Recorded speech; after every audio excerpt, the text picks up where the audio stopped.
হেমা বর্ষা, এটা তুই কি শুরু করেছিস মা? এটা তুই কি শুরু করেছিস বাংলা সিরিয়ালের মতন? ইয়ার সঙ্গে সে, তার সঙ্গে ও, তার বাপের সঙ্গে উমুকের মা উমুক। এতদিন তুই শরৎ দা, হেমন্ত দা, বসন্ত দা, তুই কাউকে ছাড়লি নি, সব লোকের সঙ্গে লটর পটর। এখন আমাদের গো বেচারা শীত এসেছে, তার সঙ্গেও শুরু করে দিলি গো। ছি ছি ছি ছি ছি ছি।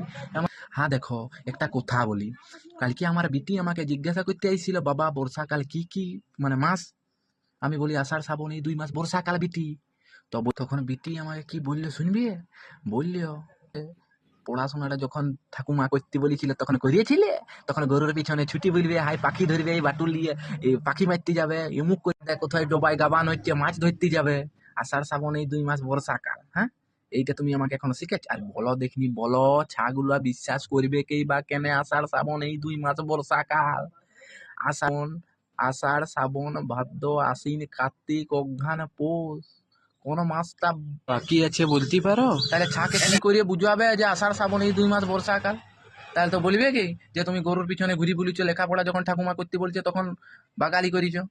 তাই মা গো, তাই মা বর্ষা, তোর কাছে আমার একটাই অনুরোধ, ইয়ার ওয়ার সঙ্গে ওরকম না করি মা, তুই তো জায়গায় ফিরে আয় মা, যাতে ছাগুলাকে একটু ভালোভাবে বুঝাইতে পারি যে আষাঢ় শ্রাবণ এই 2 মাস বর্ষাকাল।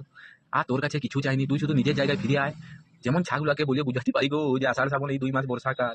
তুই আর শীতের সঙ্গে কিছু করি না মা, শীতটাকে একটু শীতের মতন থাকতে দে, শীতটাকে তুই বর্ষা করে দিস না। তোকে প্রণাম করছি মা গো, প্রণাম করছি।